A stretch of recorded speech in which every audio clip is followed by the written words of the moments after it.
it's very close to my heart. I've owned horses since the 70s, late 70s. And one thing that's always bothered me is what happens to the horse after his race career has come to an end. And you know as well as I do, horses are very dependent on human beings. And sadly, a lot of horses don't end up going the right way after their racing careers come to an end. And I think what we're trying to do through the Western Cape Equine Trust is to try and find a second career, as it were, or a second life for these horses, to give them a chance. A lot of them are healthy and fit and beautiful creatures, and to find them good homes where people will love them and look after them, as it were, give them a second chance. It's pretty easy for the good ones like Pocket Power, Glamour Boy to find home because they have made you a hero through their endeavors on the racetrack. But there are many lesser horses that slip through the cracks because they're not fashionable, or for whatever reason people don't have the same affinity for those horses that are just not as well equipped as athletes.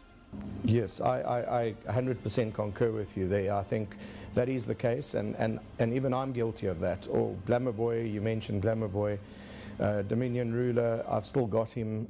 He was a 15-time winner. Rhode Island, a whole lot of my good horses I look after myself. But clearly owners can't do that with every horse, so the lesser horses are moved on. And I think that's where the risks come in, because as we all know, some of them end up doing bush racing, and I'm not saying bush racing is all bad, but there have been very well documented cases where horses have ended up in the wrong hands and suffered severe abuse, and that is deeply concerning. And I think it's deeply concerning for our industry, because I feel we've got some sort of responsibility toward those horses. Well, we can go on from there in many directions, but the one direction I'd like to embark on first of all is Lee, who is very closely connected with the Aventure Stud by virtue of her blood brother being the founder of Aventure Stud, and yes, she just happens to have a great affinity with the filly that was found in an emaciated condition with abscesses in her feet, and she looks the picture of health and the epitome of happiness. Absolutely, and you know, you mentioned Lee, and I'm very fortunate because I've been a trustee of the Western Cape Equine Trust from day one. I think originally there were about 11, 12 of us, and most of them still remain. But I have never really worked on the committee, and it was only 3 months ago when they asked me to come onto the committee as chairman. And I agreed to do that I met some of these really wonderful people, caring people, and I think you saw a little bit yesterday. I'm very fortunate to have a committee like that who give of their time so freely for nothing, just sharing the love of the equine, which is to me is awesome. Well, love, passion, two key words in this whole thing, but money also plays a very important role, because I noticed that there were people there that weren't exactly from the poorer side of town that were prepared to give up of their time, where they've clearly got the resources to do anything they want, and that's very encouraging. Yes, it is, and I think you would have noticed how calm the horses were there. They were happy, they were relaxed, and I think that speaks volumes, and I think that comes from these volunteers.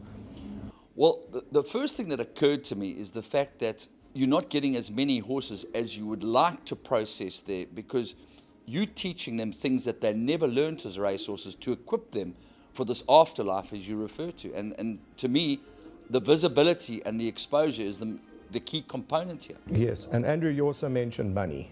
And sadly, a lot of things in life revolves around money. And we couldn't do this without financial support from various donors and benefactors, for which we're extremely grateful. Now, down the years, most of the income that the trust derived came out of Rodney Dunn's Cocktails and Racing, and it was quite a substantial sum of money, which we used to get every single year. Sadly, with the demise of Cocktails and Racing, those funds have dried up now. So we're in a situation where the only funds we have at the moment is raised through our annual race day, which we're having on the 10th of December here at Kenilworth, and we're looking forward to. But we've also now started discussions with a group called Horses for Causes, who had a very, very successful day here at Kenilworth this year in February. and we're going to repeat the function in February next year.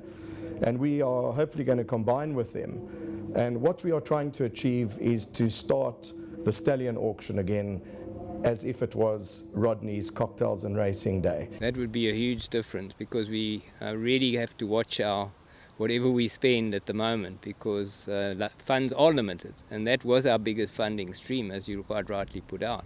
And we've lost that a few years back, so we've had to make do from then.